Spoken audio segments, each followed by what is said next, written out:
Oh my god, I've got a gun. Yeah, I've got a gun.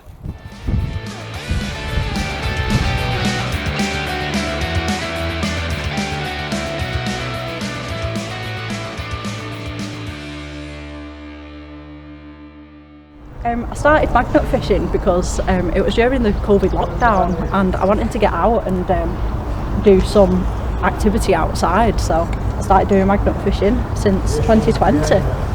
When I'm magnet fishing, some of the problems that we get is antisocial behaviour, and that could be people yelling at us or throwing things, not realising that we're trying to clean up the waterways. But one of the things that really bugs me is when we spend all day cleaning up the waterways and some people will come along and they'll chuck it all back in. Absolutely gutting. Magnet fishing. Is it a hobby? Is it a pastime? Is it real? It is for Sophie and her crew. Strong magnets tied to a long length of rope were thrown into a river or a waterway in the hope of finding something useful or valuable. Although it looks like a peaceful pastime, it does come with some danger. It looks a bit like a mortar to me. Do a bit of research on that really quickly. We'll find out if we need to phone the bomb squad or not. What are your first thoughts on that, Stephen? Could be a solid one. Temporary fire. What, like a practice round? Practice one, maybe. But I'd have thought that the head would have been bigger than that. What do you think? Yeah, I thought it would be bigger. But it's not like the Beaufort's bomb we pulled at Leeds. What do you think? Tap it gently. It won't go off. Only live once. It's just a cog, but where's it from? What did it work? What machine did it come from? And I'll clean it up and that'll go in my garden. So I do suffer from anxiety and depression, and I do have a disability.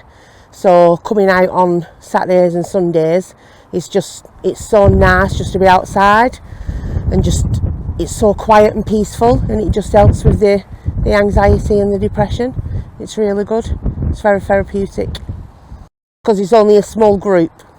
If it was a bigger group, I probably wouldn't like that as much. But and Sophie's lovely, so yeah. So she's a very, very good friend.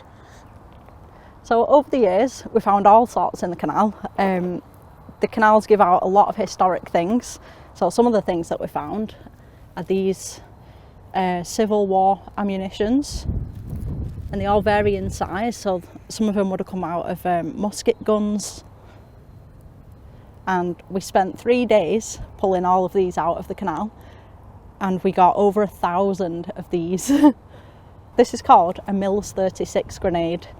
And this one here, it's not live, it's empty. It's got the thread inside where the base plug would have sat, and it would have had a pin going across there. So they pulled the pin, and then it would have had a piece of metal there called the spoon. So when they pull the pin, a piece of metal flies off, but they would have turned that first, and you got about 7 seconds before it blows up. I think it was 7, then they changed it to 5 because they found that the enemy were throwing them back. But we work in partnership with the police as well. We get involved with Operation Sceptre, which is an anti-knife crime campaign. So I carry a sharp spin around with me all the time because criminals tend to use them. They use the canals as a means to discard of the weapons of all kinds.